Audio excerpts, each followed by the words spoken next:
brought me in was, I have to say, drugs. At age 12, I got into a Hispanic street gang. I'm from Oakland, California. I got into the VSL Locals, the Davis Street Boys, which is on the borderline of East Oakland and San Leandro. I was raised in the East Bay, the Oakland suburbs, and drugs drew me in. At age 12, I've joined the street gangs, the Hispanic street gang, and drugs, I believe drugs were the things that kept me going. Now, what introduced you? Who was the first person that introduced you to drugs? Take us to that day when you first tried drugs. What was the influence? What prompted you to say, I'm going to try this? What prompted me was everybody was smoking weed at that time, and a couple of my homeboys from the gang introduced me to marijuana, and we started smoking it. And what was that experience like? It was an experience that I never experienced before.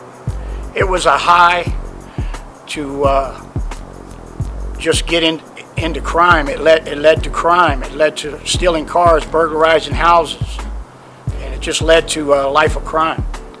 The word pharmacy, speaking of drugs, comes from the Greek word pharmakia, which means sorcery. And they used to believe that when one would take drugs, it opens up the portal to the soul, your mind, your emotion, your will. So you're saying that after you took this marijuana, that you would just get these thoughts of just wanting to commit more crimes and probably became more callous towards your ways. That's correct. That's what it does. I mean, addiction is enslaved to or bound to the bondage of addiction. And I was enslaved at the age of 12, and it just opens up for you to commit crimes. Now, you were born again. I remember we were talking at 8 years old. Tell us about that experience. Well, I was born again at 8 years old at Assemblies of God in Alameda. I was born in Oakland, and we moved to Alameda, then San Leandro. I was born and baptized at age 8 years old at the First Assemblies of God in Alameda, California. Okay, and what was that experience like? How did you know that was? Because, like I said, we talked, and you said, that was a real transformation that took place. You really felt the power of God, correct? That is correct. And so, how did that take place? I mean, an 8-year-old, usually a lot of 8-year-olds, they're over there scribbling around, doodling on the church program at that age. What caught your attention during that service? Well, that service, we had some next door neighbors that the father was really into church, and the buses used to come pick us up to go to church, and that transformation was real. That's when I first got introduced to God and our Savior Jesus Christ. Okay. So now, you become a Christian, and at what age did drugs come into the picture? At age 12, and that was the first year I got into the Hispanic street gang. Now, how did that happen? Take us, how did you become this, 8-year-old boy that comes to know Jesus Christ, and at 12, you're lured into a Hispanic street gang. Take us through that process. How did that happen? Well, we moved from Alameda, California to San Leandro, California after moving out of Oakland. And I ran into the neighborhood gang and started smoking pot. And 4 years later, at age 12, I joined the gang. Okay. So now, but how'd you gear towards that type of company? I mean, you just saying they were just on your street? Were you bullied? Were you, by this gang? Was it for protection? Oakland's a tough city, Yeah, it was predominantly African American. Correct, and Hispanic, very few Caucasians. So the way I was geared into the gang, the way I met them was through school and on the streets. I ran into some of the gang members at school, and it was just a place of belonging. Find love in the home. There wasn't really that much love in the home. I came from a single-parent home. My father was in and out of prison, and he wasn't in the home.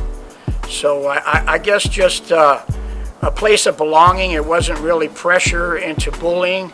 It was just a place of belonging, and not finding love in the home is why I joined the gang. Right, because you want some camaraderie, Exactly. It was like an extended family. Absolutely. Okay, and now what was it like before you entered that gang? Was there any like pressure that was coming maybe from not just gangs, but maybe other races, based on, like I said, you were the one of the few Caucasian kids in your school? Yeah, I came from Alameda, and I already was indoctrinated into fighting, so I was ready for the gangs. There were 6 white guys in this gang. I was the only one that ended up going to prison, but I was already indoctrinated to fighting, and I started fighting and showing them that I had the courage and the heart to join the gang, and they introduced me to the gang. Now, was there a battle at that time based on you were a Christian at 8, or was after your conversion, was there any follow up? Were you going to church, still going to church, or No, I stopped going to church. We moved to San Leandro. I stopped going to church. I didn't start going to church again until the later years when I entered prison. Right, but because of that seed that was planted when you were 8 years old, that helped. Exactly. That got me to know God. And I didn't search and find Him again until I had put Him on the shelf for so long, until I entered prison about 30 years ago. Okay. Now, how did that go about? Tell us about the first time you were arrested. When did you start getting in trouble with the law? I got in trouble with the law at age 12. I got arrested for an ounce of marijuana. It was just a little slap on the hand. I got arrested a few more times for stealing cars. I was sent to juvenile hall for 3 months. And then later down the road, I missed California Youth Authorities. I went into the Marine Corps, and I went into the California Conservation Corps, got away from the neighborhood, came back to the neighborhood at age 24, and caught a robbery, kidnapping, and went to prison at age 24. At age 24, okay. So we're talking about, like I said, you got, like I said, now what I want to know, what was your response when you got arrested at 12 years old? You're coming home, okay, maybe from juvenile hall. What is your dad saying about this? What is your mom saying about this? I mean, what's the environment like at home? The environment at home was, like I said, I didn't have my real dad wasn't in the home. I had a stepdad, but he really didn't have a whole bunch of say. I got scolded and by my mother, and I got put on restriction a few times, but that never worked. My mother was always working out of the home. Okay, and why didn't that work? I mean, what was, do you have a lot of resentment, a lot of anger at that age? Yeah, I had a lot of anger and resentment. Where was that anger coming from? The anger and the resentment was coming just maybe from not having a father, not having a role model, a positive role model in the house. Right, gotcha, and that's what led you out into the gang. Absolutely. Okay, and you said at 24 years of age, you got caught up for, a robbery and a kidnapping. Okay. Now, what's your mentality at that point? I mean, you're in the gang, you got that gang mentality. Are you thinking this is a way to go to prison and get my stripes, or is a lot of fear going on? What's going through your head, as you're sitting in that holding tank? Well, it's fear. Anybody that says their first time going to prison, I stabbed my brother when I was 14 years old. So, but it still was the fear of the unknown. Let me ask you a question. Let's park right there. You stabbed your brother at 14 years of age. How did that come about? That came about over, we used to take a 62 Buick, and my mom let us drive it, so we used to take turns. My brother tried to take turns twice, so I stabbed him. Okay. And what was going through your mentality at that time? I couldn't beat him up. He was bigger than me. He was a couple years older than me, so the only reason that I got a knife is to equalize the situation, to get the keys. Okay, basically. So by any means necessary, you kind of... Any means necessary. You with that mentality. Okay. Let's go back to this jail holding tank. You said there's some fear coming in, okay? And what was that like? First time when you're saying, okay, I'm going down the river for the fear was about everybody telling you what about prison. Guys have been to prison. It's the fear of the unknown. I was scared. I was 24. I was a small kid. I was in street gangs for 12 years by then, or maybe longer. And it's just the fear of the unknown. All the stories that you hear before you go to prison that you run into guys in the county jail. It's just a fear of the unknown. Okay. Now you're getting off that bus. You've been sentenced. Now, how long was that first sentence that you did? The first sentence was an 8-year sentence for the robbery kidnap. I was looking at a life sentence. Okay. They first sentenced me to 8 years. Okay. Now, what's going through your head? 8 years. That was a lot of time. It was a lot of anxiety going through my head. A lot of what's going to happen to me once I get there. So what did happen? I mean, when you get off that bus, what's that like? You know, like take us through that. You know, you getting off this bus, you're in this new community, just hardened criminals. How do you learn to adapt? Well, you just learn to adapt by listening to all the politics that are in there. That's the main thing that you need to do is just tune in to what's going on there. Being around killers and robbers and thieves was a new experience to me, but I adapted. I just listened and learned so I wouldn't become a statistic. And that's basically, there was a lot of fear for a while, but that fear soon went away after I learned all the rules. Right. So you're in the gang, in this prison gang, and like I said, it's a new gang that you get into. I guess it was just a gradual process. You're working your way up the ranks in this gang, so where you become one of the shot callers and leaders. Yes, correct. Okay. At that point, I mean, how are you feeling about your life? Like I said, looking back, I'm sure, you know, still in your heart was that experience that you had with Christ at 8 years old.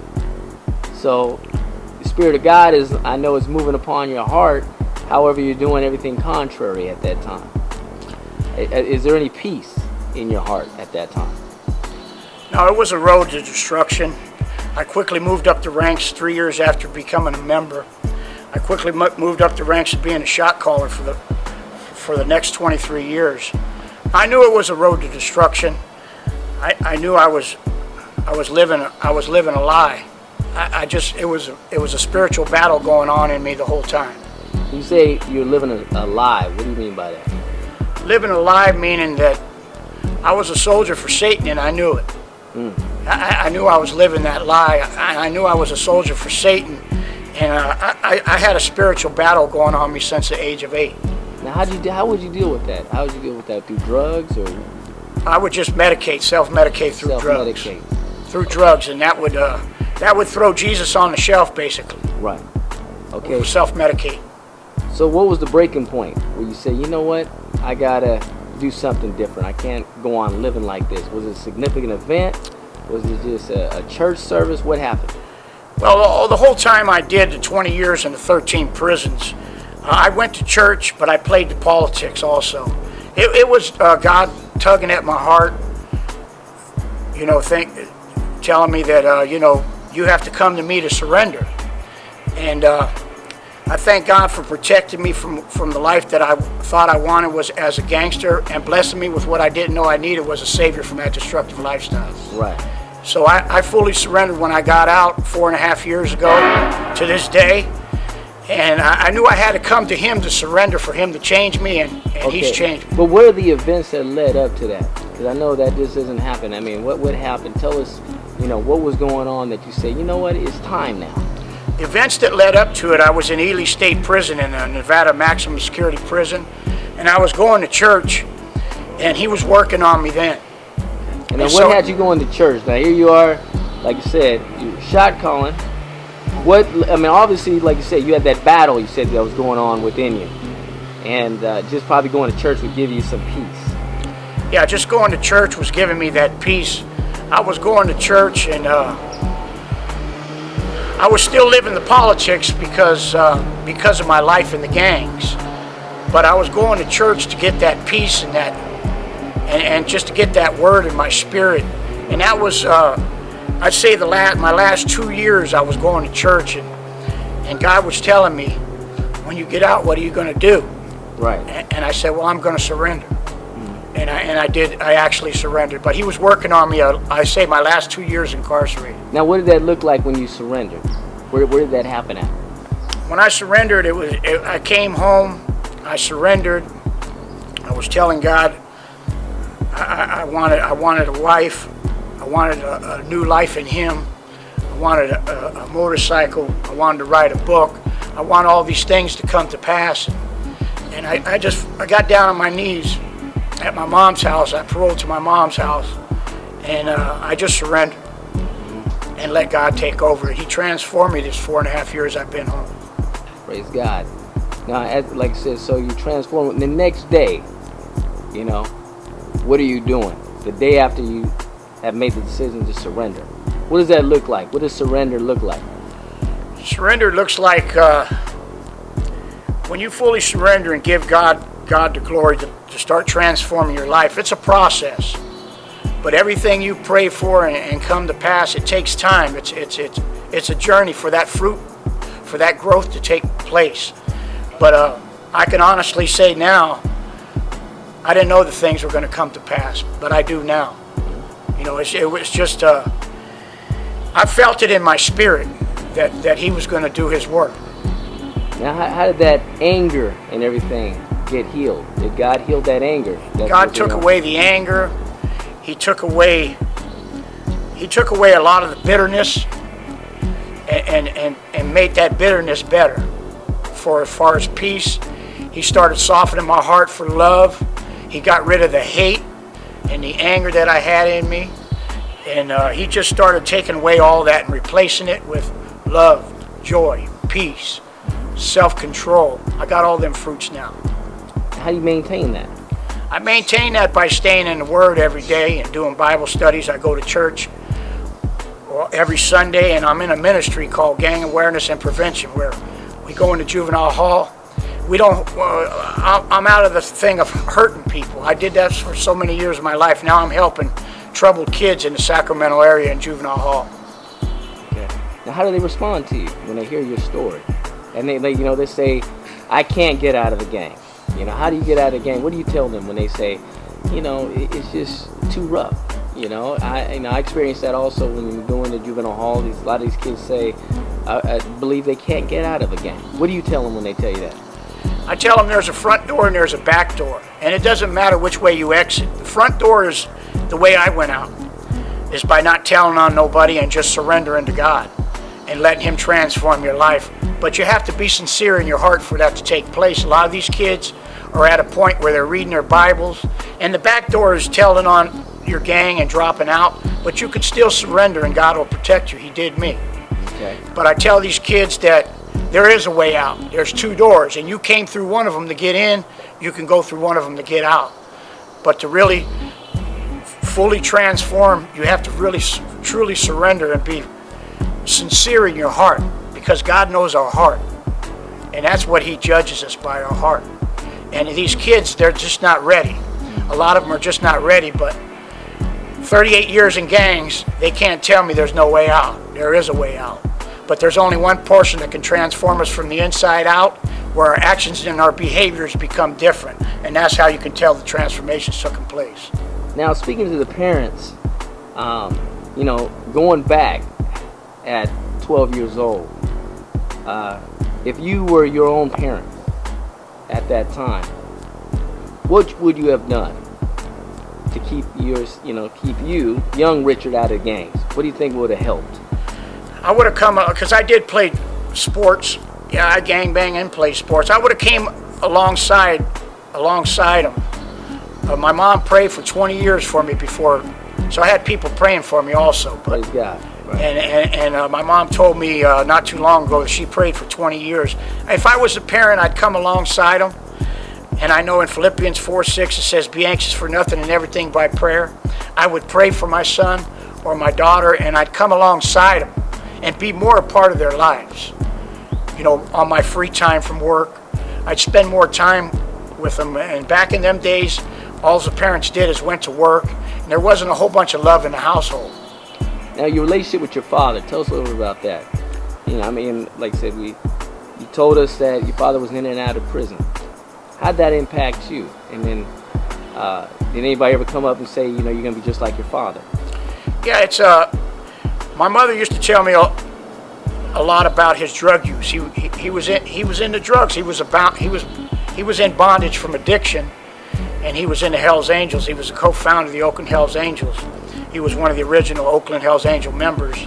And he never was in my life, but my mother would always tell me, you know, you don't want to go to drugs and end up like your father. But the generational curse took over, and I became a gang member. I boxed like my father does. He was a lightweight champion Soledad in 1962. And the generational curse came along, and I followed in his footsteps. Not by actually knowing him, just by a generational curse. Did you ever meet your father? Yeah, I met him in '95 when I got out of San Quentin. And my father passed away in 2000 from a lot of complications from 40 years of drug use. So what was that meeting like in 1995? 1995, I went and met him. And when I met him, we started talking about his affiliations and mine. And I got to know him, but I was using drugs. I was bonded. So you weren't surrendered at this time? I wasn't surrendered at the time, so we did drugs together, and we talked about all kinds of different things. But I actually got to know my father a little bit. He never surrendered and got out of that lifestyle. And I eventually did. And your last time you talked to him, what was that like? Well, the last time I talked to him, he was telling me that I couldn't come over his house no more because the FBI pulled him over and said, "Who's that's been coming over your house?" He told them he was high on heroin. He told them, "That's my son." And they said, "Do you know he's a ranking member? He's a shot caller of the Aryan Brotherhood." He said, "No, I didn't know that." And about a week later, he told me he didn't want me coming over his house anymore because there was a feud between the Hells Angels and the Aryan Brotherhood at the time. One of my brothers killed one of their leaders, and they killed his retarded brother in return. So there was animosity between the Hells Angels and Aryan Brotherhood at the time. So my father told me I couldn't come over anymore. So a year later, I went to his house, and he had passed away the day before. Now, how'd that make you? How was that? You know, that must have been tough. Yeah, he left me all his clothes through his roommate. It was tough losing them, but we didn't really have that bond from him raising me. Right. That father and son bond. So I didn't shed a tear, but I felt that I believe he was saved, but he just never surrendered. He was a believer, but he wasn't a follower. Gotcha. Okay. So what would you have to say to those individuals on the fence? You know, 1 foot in, 1 foot out. Maybe have said the prayer, right? Made the confession, but they don't want to surrender totally yet. What would your advice be to them? My advice to them would be to stay in the Word, pray every day, and eventually He'll prepare you for that full surrender in your heart. Stay in the Word every day. Read Scripture and pray to Him every day. That's our way, our communication to the Father. Also, praying is listening. Listen to what He'll speak to you. He'll speak to you. There's different ways God speaks to us, but prayer is also listening. So I would say stay in your Word every day and pray every day. And when you're ready, fully surrender, He'll be ready to do His work, and He'll transform you. Brother Richard, what were some of your role models growing up? Was it the musicians, the rock artists? Was it just people in the neighborhood? What were some of the things that influenced you? And I don't know, like you said, what a lot that influenced you was not having that family and wanting to have that family, that camaraderie, that connection. But were there other influences maybe that would enhance, that thug lifestyle? Yeah, there's 3 guys in the neighborhood right now that kind of influenced me, and they're all doing life in prison right now. One's in the Mexican Mafia, one was in the Nesta Familia, and the other guy's doing 55 to life. And they were kind of like I looked up to them. They were my big homeboys, and they kind of influenced me. But God was protecting me the whole time. He had a plan and a purpose for me, and I finally realized it 4.5 years ago. And now, like you say, you're inside the correctional facility, and this time ministering. Yeah, I minister to the kids. I mentor them. I minister to them. And I'm living proof that God can transform you. It doesn't matter how you start the race. It's how you finish the race. And I want them to learn that they don't have to go through what I went through, and that's why I wrote my book. They don't have to go through from 12 to 50 years old, messing around with gangs and living a life of destruction. They don't have to go through that if they dig into that Bible and pray every day. Now, Brother Richard, this book, what is your core message in the book? Is it basically the core message that you take into the institutions, to the youth? What is it? What inspired you to write this book? What inspired me to write the book is from how a kid in a low poverty neighborhood grew up into gangs, and that God, that is the core message, that He can change and transform any of us. The core message is from tragedy to triumph, basically. That you can change your life. And these kids, all they got to do is let God change the way they think. But it starts in the inside, and then it goes to the way they think.